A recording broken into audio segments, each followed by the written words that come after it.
Hey, what's going on, everybody? Welcome to No Timeouts, a football show coming at you from the Score Studio. My name is Jonah Birenbaum. That is Dan Wilkins. That is Tyler MacKillop. That is Justin Boone. You know them. You love them. And really quickly, before we dive in, guys, we are super stoked to announce that No Timeouts is now available in podcast form on Spotify and on Apple Podcasts. So if you're the podcast enjoying type, be sure to follow us over there. And hey, if you're feeling generous, please rate and review. It is Christmas time after all.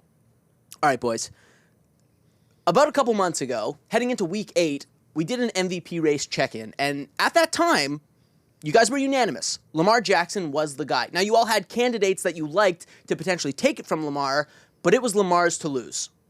Well, fast forward to week 16, and it's a different story. Right now, with 3 weeks left to go in the regular season, Josh Allen is the heavy favorite to take home his first career MVP award. And why not? He's playing the best football of his career. In fact, he leads the NFL in total QB rating, in EPA per play, and it feels like every week he's throwing multiple touchdowns, running in 1 or 2 more, and leading the Bills to a win.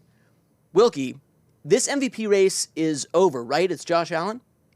Is it?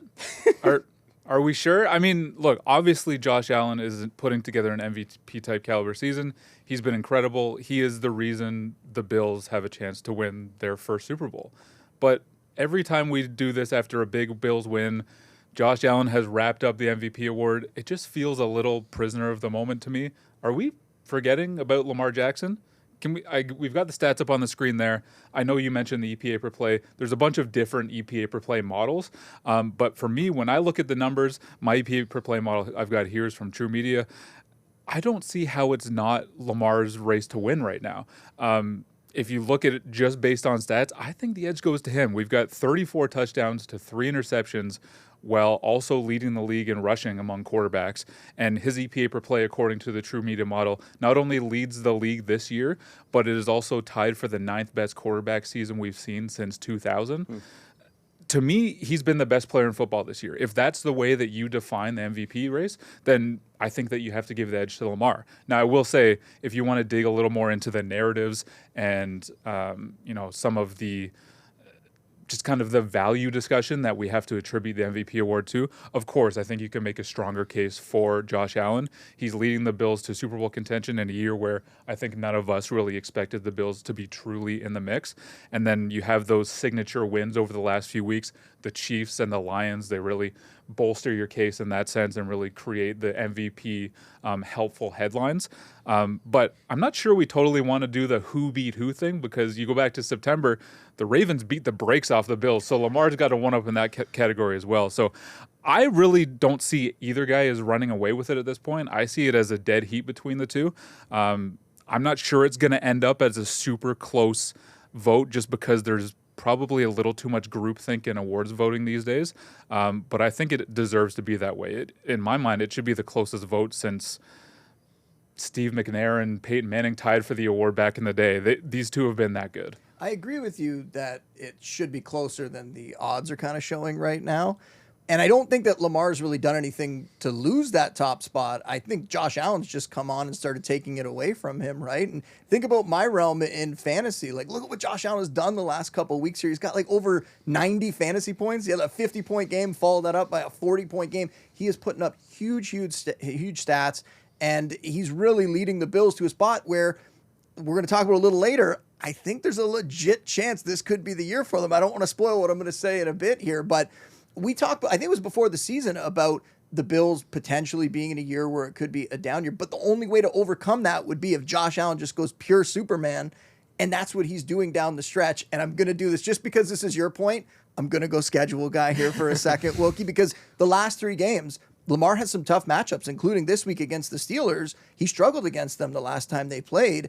The Bills get the Patriots twice and the Jets in between that. So yep. Josh Allen's going to end so strong. I don't see any way that they're going to give it to anyone else. I mean, I don't disagree. I do think in the end, Josh Allen's probably going to win it. If you mentioned it a couple weeks ago, just voter fatigue, I think that probably voters are going to go against Lamar in some way for that reason, even though they shouldn't.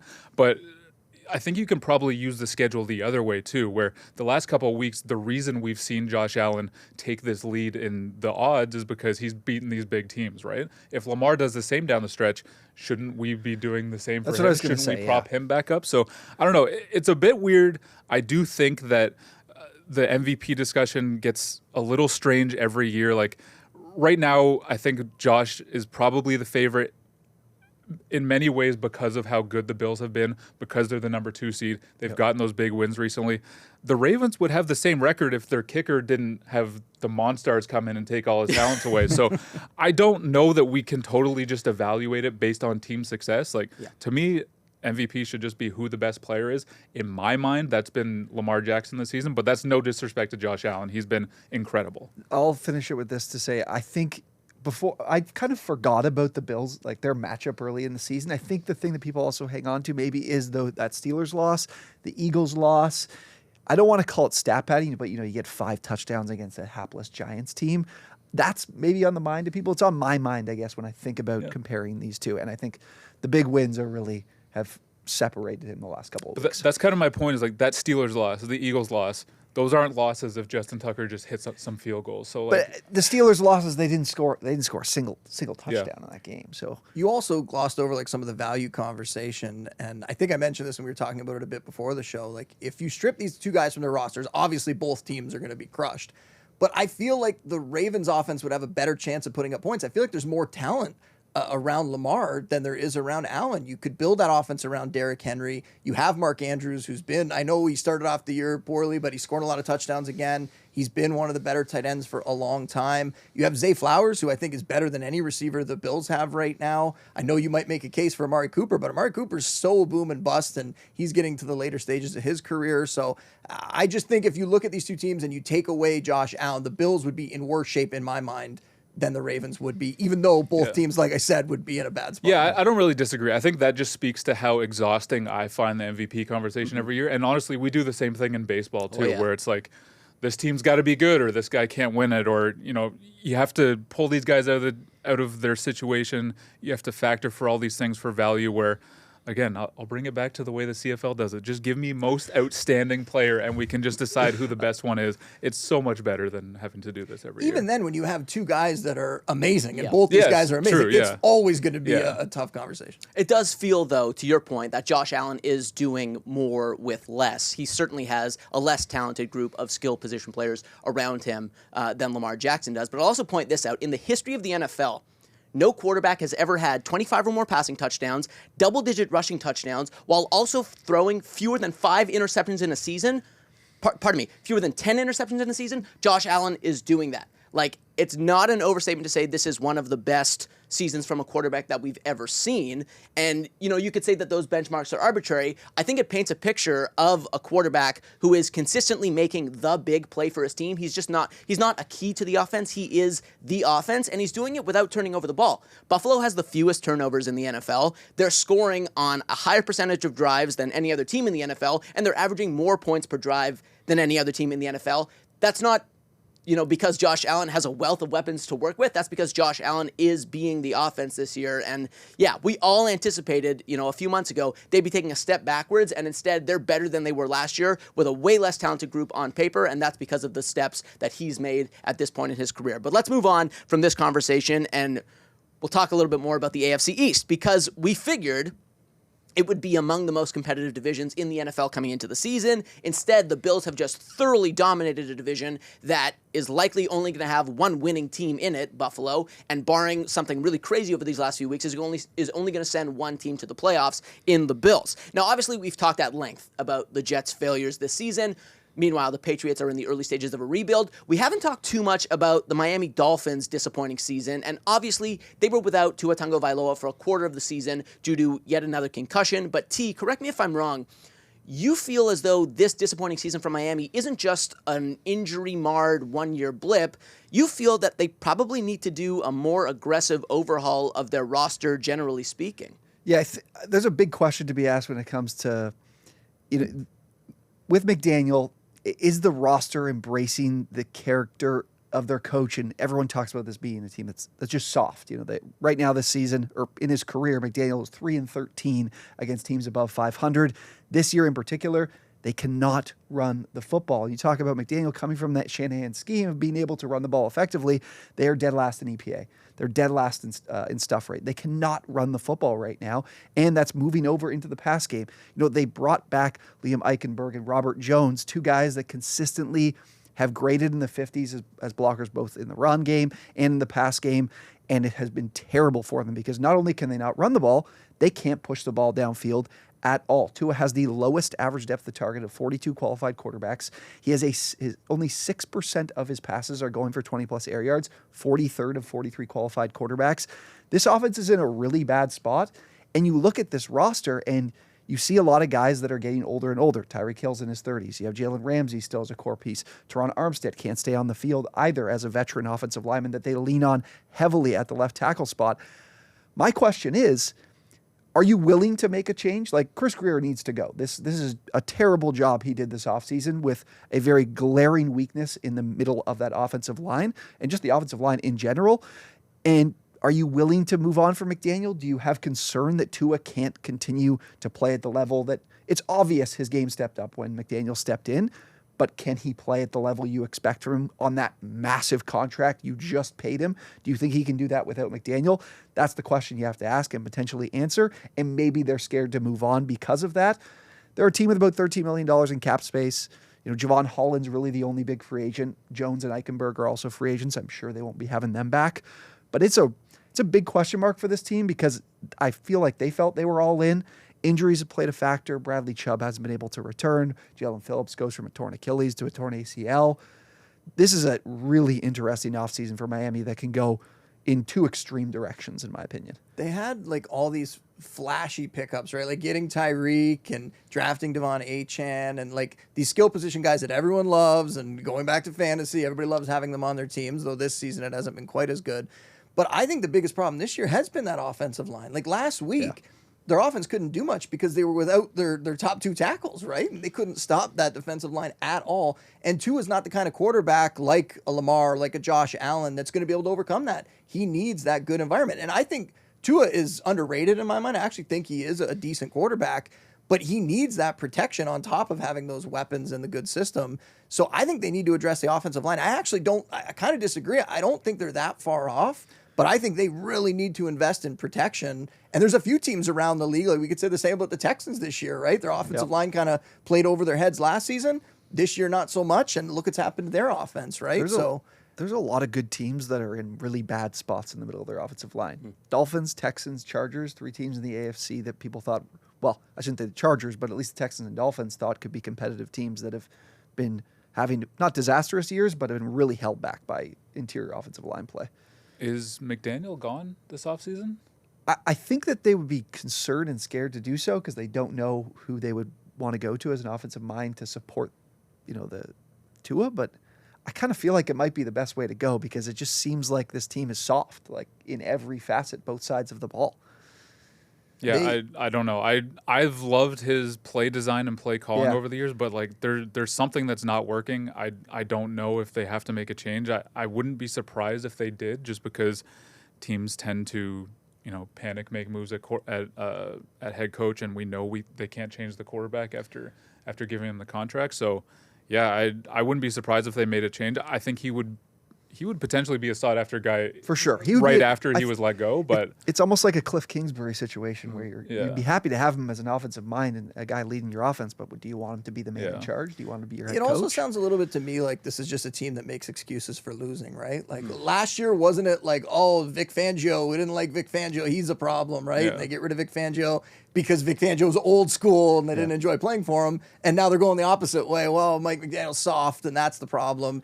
They just need to win some games. And when you're talking about the average depth of target, again, another thing that goes back to the offensive line not giving them enough time, and it's all screens. And I think that's because McDaniel had no other choice in that game, right? He had to throw those short passes or just let Tua get killed. And also, before we move on, Tua again diving forward last week, just hats off Tua. Way to go, keep it up, buddy. He's a baller, and that's the thing is that I feel like Tua's, I guess, adjustments that he's made in terms of his passing profile. It's just a function of what that offensive line is giving him, right? Like, and you know, credit to him, he's been very effective in kind of taking what's been given to him. Like, he's more efficient than ever this year, and he's quietly on pace for his third straight season with a passer rating above 100. Like, I don't think that Tua is the problem. I just think that, you know, because of the shortcomings on the offensive line, they're not able to realize the potential of the really tremendous weapons that they do have in that offense. And I also think that, like, yes, you could say that they're making excuses. Losing your starting quarterback for a quarter of the season is a valid excuse, right? When you have to start Skylar Thompson and Tyler Huntley for 4 of your 17 games, like, that is going to take a toll on your postseason odds, and that's what we're seeing. Yes, they're 5-5 with 2 under center, but I don't know. For me, it doesn't feel like this is a team that really dramatically needs to reimagine itself. And to the point of McDaniel, it felt like it took them so long to get back to the level of maybe stability or even respectability that they've enjoyed under McDaniel. Like, they made the playoffs prior to this season 2 years in a row. That hadn't happened in 20 years before Mike McDaniel arrived. I feel like axing him after their first down season with him at the helm kind of destabilizes the organization in a way that they probably, you know, aren't interested in. So I would be pretty surprised if they moved on from him after a pretty fraught, injury-riddled season. But we'll see what happens. Speaking of changes, Boone, actually, as you prophesized a few weeks back, the Atlanta Falcons are making a big one. They're making a change at quarterback. Kirk Cousins, who's thrown 9 interceptions to just 1 touchdown over the last 5 games, he's out. Michael Penix Jr. is in. And the Falcons, their playoff hopes now hinge on the quarterback they selected 8th overall in this year's draft. Very controversially, I might add. So, Boone, I kind of have 2 questions for you. One, how optimistic are you that Michael Penix Jr. can be the quarterback Atlanta needs them to be right now? And number 2, what does this mean for Kirk Cousins, whose contract for 2025 is guaranteed? I think they're going to have to move on from Cousins next year. I don't think he has the personality where he's going to be willing to sit on the bench. And anybody here can tell me if I'm wrong, but I think they're going to have to find a way to get him out of that organization. Now, we heard Aaron Rodgers this week claim that he's willing to bring on a rookie quarterback and tutor him. So, hey, maybe these guys can change, but I think for Cousins, it's done. And they made it very clear that this is not a week-to-week decision. This is going to be Penix from now on. I think Penix is in a great spot. That was the reason why I brought this up a few weeks ago. It was clear Kirk was struggling all season long, and there was a lot of reasons for it. I think some of the ways that they used him this year weren't really the ways that he had success in the past, and yet they continued to do that. I think that's a flaw in coaching. But again, we don't know what's going on behind the scenes. To me, it really seems like after they signed him, they must have figured out that, hey, he might not be 100%. He might not be the guy we thought we were getting. And then they go out and make the move and take a ton of flack by drafting Penix in the top 10 there. But it ends up being a really smart move. Throw 2 darts at it, and you get lucky and you hope you hit one. And I think they are going to hit one here. And we talked about it a few weeks ago, like you said, right? Like, this is a rookie quarterback class that has been playing very, very well this season in the NFL. That gives you a lot of hope that Penix is also going to be among that group and be able to step in and do some things. He's on an offense now that has a really good offensive line, like we just talked about the Dolphins, having time to be able to get things done. That's going to be huge for him. They have some guys that have great pedigree as well in that offense, like Bijan Robinson and Drake London. They got some other really good pieces. Darnell Mooney, even a guy like Ray McLeod has been very productive for them. I'm not going to mention Kyle Pitts at all because we don't need to mention Kyle Pitts at all. But they're also going to put him, and it's a week later than I had suggested they should do this because they also had a pretty easy matchup last week that they won, but barely. Sorry, Wilkie, but still. Going into this game against the Giants, a banged-up defense, a great matchup for them, a team that Lamar was padding stats against with 5 touchdowns last week, right? Like, he is going to be able to hit the ground running. And though I do believe that the playoff chances are probably pretty slim, like the Bucs are probably going to have to fumble this away. Like, they have a very easy schedule. They should be able to win out. I don't think the Falcons are going to be able to get there. But we're going to get to see a glimpse of what Penix can do. I think he's going to be a star, and I think the fact that he gets to play the Giants this week, I think the Panthers in the final week of the season, they're going to go into the offseason with some excitement. I see this being one of those teams that people are going to jump on the bandwagon in the offseason because they have all these exciting weapons. I think this is a very smart move, even though it happened maybe a little later than it should have. Yeah, the Falcons had absolutely no choice here. At the beginning of the season, it looked bad for Kirk. I mean, the opener, he did not move at all. We thought he was not going to recover from that Achilles injury the way that the Falcons were hoping. And then over the next few weeks, they seem to work their way around it somehow.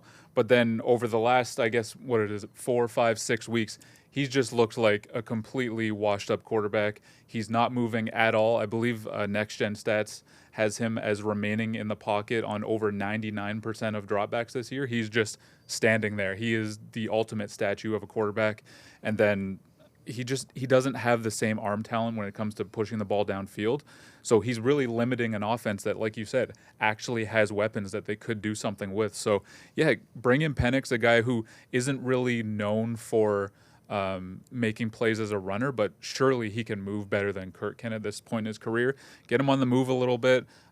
He can definitely push the ball down the field. That was his specialty at Washington. So I'm excited to see what he can bring to this offense, because I think Kirk was really dragging it down. Even if Penix has a little bit of struggles in the early stages, as I think we can expect for any rookie quarterback, I think he's at least not going to hold them back as much as Kirk was and open things up for some of their playmakers. Yeah, what you lose in like the veteran savvy, you're going to gain in the athleticism. Yeah. You're going to gain in the better arm at this point in their careers. Yeah, I think it's a very exciting time to be a Falcons fan, even though they're probably not going to make the postseason, unfortunately.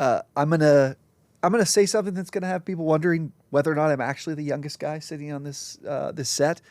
This sounds so old head of me. I do wonder what it's going to be like with a left-handed quarterback running the offense. In like, obviously, this is a guy that hasn't been working with the first team all season. Will that have an impact in protection?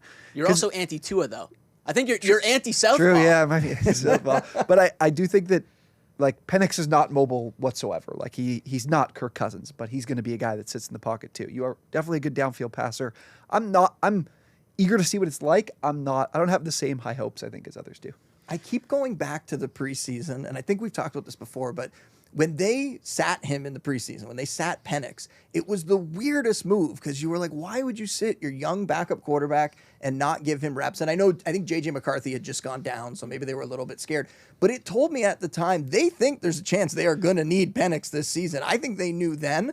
And I'm surprised it took this long, but that gives me hope that they liked what they were seeing and they thought there was a chance that he was just going to overtake him at some point in the year. I thought you were going to say that they were worried he was going to look too good, and then they got a quarterback. That also might have been a possibility, right? Yeah, that definitely I will say been. the one negative here, just in the overall situation, obviously the Falcons screwed this up. Like the Kirk contract is an absolute disaster, but the really valuable thing in having a young rookie quarterback is having that small salary on the roster that's not taking up space. You can really build around him. But because you have that Kirk contract and they're going to be hit with $65 million in dead money when they cut him at the end of the year, that kind of eats into the value you would have had with that rookie quarterback on the roster moving forward. So they'll get past it. They have a nice team, and if Penix is good, it won't matter. But yeah, it would have been real nice if they could have just, not gambled on a quarterback coming off a torn Achilles at 36 years old. But didn't they also lose a draft pick for tampering to get Kirk? I think they lost a 5th round pick or See, something. that's why when you say like it looks good that they brought Penix, I still think this is all just ridiculously stupid. The fact that they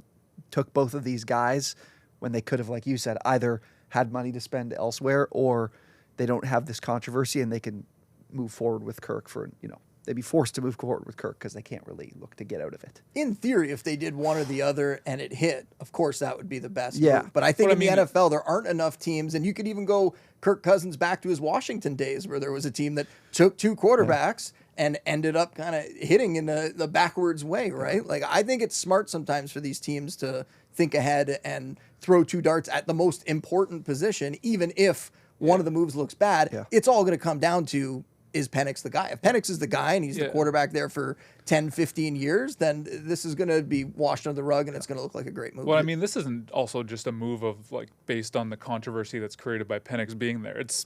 It was because Kirk is bad and terrible. You can't play him anymore. So whether they drafted Penix or not, Kirk needs to go after this year because you can't go into next year with him as your quarterback. So at the time I did not like the Penix pick because I thought, well, if you invested in Kirk, be all in on him, build around him. But looking back on it now, it's hard to argue with it because I don't know if they knew at the time or if they're just getting lucky. But yeah, it's having Penix is huge because otherwise you're looking at a team that's not having a quarterback for next year.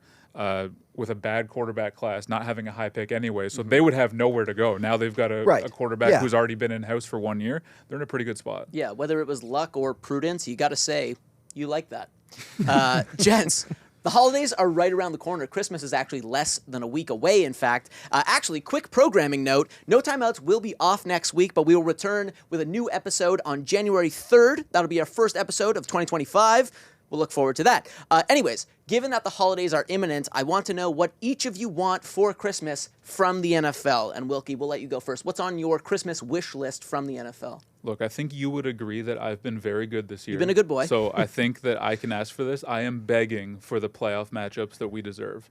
It is very cool and all when these teams that you don't expect to get into the playoffs sneak in and everything. You know, the Broncos, the Chargers, the Commanders.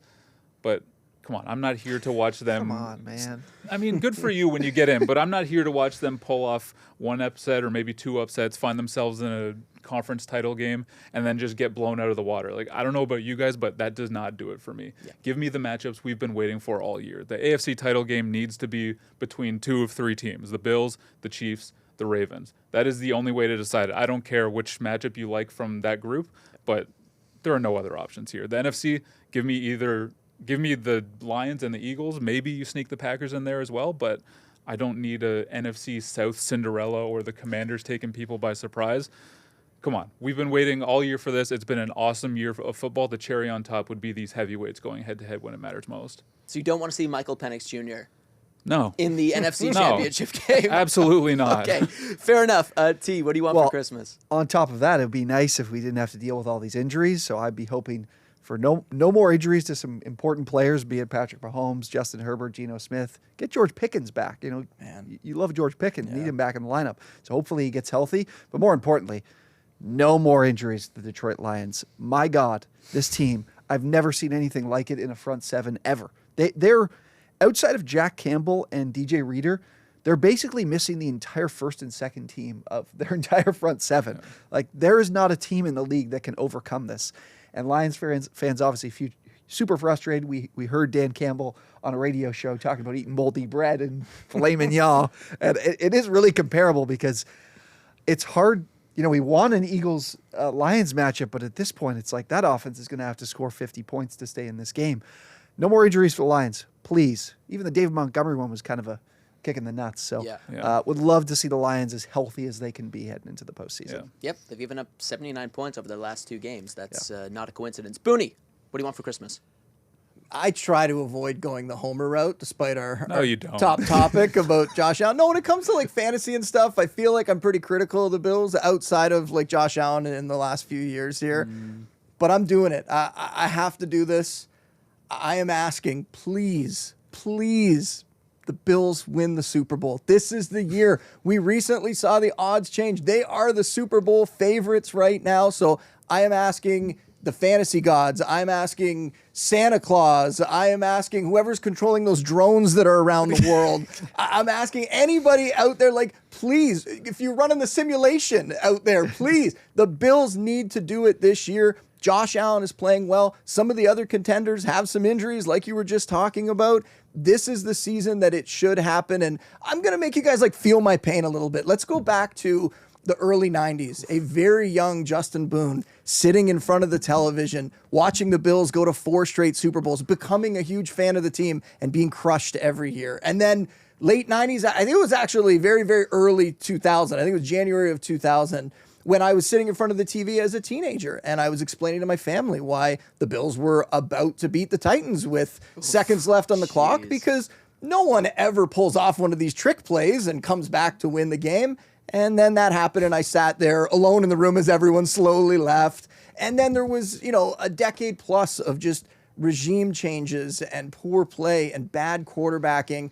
And then all of a sudden, we get this new crew, this new front office. We get Sean McDermott. We get Josh Allen. And the sadness doesn't stop there, right? We have the Chiefs game, the 13-second Patrick Mahomes comeback. Like, there has been so much over the years, and I can see it in Wilkins' face that he's going, buddy, I'm a Raiders fan. What are you talking you about? You lost me already. But still, the Bills are in position to do it. The Raiders are going to I'm also hoping the Raiders get the first pick overall in the draft. Let's hope for that, too. That's my second wish for the holidays. But yes, the Bills, this is the year. Let's go out there. Let's make it happen. So let me get this straight. He gets a first overall pick. He wants a Super Bowl. And then he tells me my team can't win a playoff game. That's how this is going to go. I'm going to play. I think they're going to play the Bills in the first round too. Yeah, you watched a lot of JP Lossman. This is Yes. you definitely deserve a team of this caliber, and maybe this is the year, man. They definitely seem like the team of destiny, and well, anyways, we don't want to speak too optimistically because we know what happens when they face Kansas City in the playoffs. Speaking of the playoffs, gents, it's around the corner now. The playoff picture's starting to take shape. 7 teams, I believe, have clinched already, but the AFC field is pretty much set, and barring something unexpected, we have a pretty good sense of who's going to be there. In the NFC, blah, blah, blah. I want to know, obviously, if the Bills are going to win a Super Bowl, Josh Allen needs to step up. If Buffalo's, if Baltimore's going to win it, Lamar Jackson has to play well. I want to know some under-the-radar guys, some X factors who you think could really show out and make an outsized impact this postseason for their teams. Wilkie, who's your postseason X factor? I'm going to go with Derek Stingley Jr. I know that no one is expecting the Titans or the Texans to do anything in the playoffs, and they probably won't despite winning the AFC South, but just going off last week against the Dolphins, those huge plays he made in the fourth quarter, the 2 interceptions on passes intended for Tyreek Hill to seal what was a big win for the Texans. This is just another step in him becoming one of the best corners in the NFL. He was taking the pick before Sauce Gardner a couple years ago. For a little while, that looked like a mistake. Now, not so much. I'd say it's probably a toss-up between the two. He's just such a good player. He's such an important player for the Texans, and the turnover battle is so big in the playoffs. If he can get them an extra possession, the offense might waste it because that's what they've been doing so far this year, but maybe they won't. Maybe he could flip a game or two for them. I wouldn't be that surprised because he is that good of a player, and it's not going to be long before he's the highest paid corner in the league. You want to talk about a team that I'm excited to see in the postseason over some potential, am I as excited about the Seattle Seahawks, the Arizona Cardinals, as I am about seeing Matt Stafford, Puka Nacua, and this Rams team in a postseason game? They're a team that can cause some chaos. But the guy I'd look for on that team is Jared Verse. He is reminding me so much of Aiden Hutchinson last year, where performance isn't quite matching production. He only has 6 sacks on the year, but he's a top 9 player in pass rush win rate. He's top 5 in quarterback hits. He is getting to the passer, but not quite turning that into production. And if he does late in the season, much like Aiden Hutchinson did, Hutchinson had 8 sacks in the final 2 regular season plus the postseason run. He could do that here because his game is really coming together. And potentially over the course of the last few weeks, he could put a stamp on a Defensive Rookie of the Year season and be a big impact player in the postseason. Yeah, the back end of their defense is not good, but the reason they're able to hang around is because the pass rush is so good that quarterbacks don't have time to sit there and pick apart the defense. He's been awesome, and yeah, he deserves Defensive Rookie of the Year to me. Boone, who's your postseason X factor? I'm going to go with Jalen McMillan on the Bucs, and this was an intriguing prospect. I think we thought they drafted him to potentially take over for Chris Godwin down the road. He started this season and had that 32-yard touchdown in week 1, and it was like, okay, he's going to be a factor for them this year, and it didn't really happen initially. And then Chris Godwin gets hurt, and you go, okay, this is the chance. He's going to do it this year. And kind of crickets for a little while there. And some of it was because he got hurt and there was rumors that the team was upset with how he was attacking his rehab and sort of how he was preparing for games. But like we see with a lot of rookies, late in the year now, he's starting to come on. He's finally stepping into that number 2 role. 2 weeks ago, it was 4 catches for 59 yards and a couple touchdowns. This past week, 5 for 75 and a score. So I think that he is going to help them seal the deal here, keep the Falcons out of the playoffs, get the Bucs in. And if the Bucs have any hope of making a playoff run, they need more than just Mike Evans in this offense. And when we get to the playoffs and defenses are keying on Evans, they're going to need someone else to step up. And I think it's going to be McMillan. I think he is a talented player, and I'm excited to see what he can do. I think he's going to be able to make a name for himself in the playoffs this year. Those NFC teams, the Rams and the Bucs, are going to be, those are teams that can create chaos. The NFC is so wide open, in my opinion. Well, especially now with all those injuries to Detroit, too, right? Yeah. Like 2 weeks ago, 3 weeks ago, we were talking it's Detroit and everyone else, and now it feels like the playing field is much more level. Yeah. There's only one thing left to do, boys. You know what time it is. It is trivia time, and if I can impose on our producer, Zach, over here, he's going to grab our trusty scoreboard for us. Just to recap, it was Dan Wilkins, who won in the inaugural, thanks, buddy, in the inaugural round of the documentation era. Here we go. Michael Penix Jr., the Falcons' new starting quarterback, wears number 9. It's even in his Instagram handle. Can you name the 11 quarterbacks in NFL history with at least 125 passing touchdowns who at one point in their careers, however briefly, wore the number 9? Jeez. Yeah, a little jersey number trivia because I'm running out of, I got to come up with a new question every week. It can be challenging. I'll give it to you one more time. Michael Penix Jr., the Falcons' new starting quarterback, wears number 9. It's even in his Instagram handle. Can you name the 11 quarterbacks in NFL history with at least 125 passing touchdowns who at one point in their careers, however briefly, wore the number 9? Boone, you look like you got one in the holster. I don't. All right, I think this is going to be the fastest trivia first. we've ever had. All right. Wilkins, you're up first. Oh, I'm first. Do you guys have any? I'm trying to decide which one I I have should go one. with I first. have one one. on my mind. All right, you each got one. We'll Okay, make- Matt Stafford. Correct. It's the only jersey number Matt Stafford has ever worn. How many touchdowns? 125? 125 career passing touchdowns. I don't even know if he's thrown this many, though. Nick Foles? Joe Burrow? Correct. It's the only jersey number that Joe Burrow, obviously, in his relatively brief career compared to these Burrow other wears guys, number 9. have worn. So, T, you're out. That's a weird number. Good try. Hate to see it. Carson Palmer. Correct. It is one of 2 jersey numbers that Carson Palmer has worn, along with number 3. with the Raiders. You got it. Most famously wore number 9 in Cincinnati. I don't know that I have another one. There's a couple superstars still on this list. I don't think he did, but it might bring a quick end to it, but I'm just going to throw it out there. Tony Romo? Correct. Really? Only That was jersey a Hail Mary. Oh, Jim, it's the only jersey number he's ever worn. This is more of a game than you guys led me to believe it would be. Here we go. Drew Brees. Correct. It's the only jersey number that Drew Brees ever wore. 9 has to be the least recognizable jersey. I know, number it's I've not ever thought of. 12. It is Yeah, exactly. It is a weird one. Oh, man. Can I pull another miracle? Jim. I don't think I have another one. Well, I guess clues and hints are kind of not Frowned something that we do upon? traditionally on Yeah, the show. I don't think we can Okay, do it. okay. Oh, man. We're getting down to the nitty gritty, but there's still It's a couple getting, big names.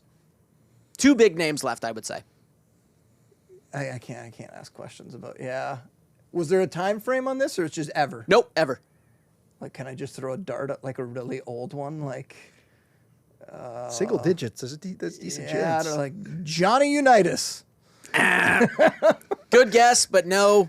Wilkie, you went first, I did. Yeah. so I think that makes you the champion. Yeah, It does. yeah. Wilkie, you went He first, takes it so home. you are the Does it? champion. Yep. Well, because I would. You got it. I didn't. That Oh, round. okay, okay. Because you've named Okay. 3 correctly, right? Yeah. I think so. Or 2. Yeah. I know 3. that because in the pre-documentation era, I had a win that Jonah didn't Yes. award to me I'm being because more we did the mindful exact of same like thing. Yeah. who goes first, and therefore, so Wilkie, because you went first, you are the champion. Congratulations! That is a 2nd consecutive victory for our man Dan Wilkins. We'll mark it down here on the big board. I Try to can't do a wait to better find job. out who else we got here. Who did we miss? There we go. Boom. 2. Wilkins, 2nd victory in a row. Boys, you got some work to do. Here are the guys you missed. Now, one of them, I wanted to drop this in. He was mentioned earlier in the show, Air McNair. Oh. Oh, 2003 co-MVP with Peyton Manning, Steve McNair. It was the only jersey number he ever wore. true.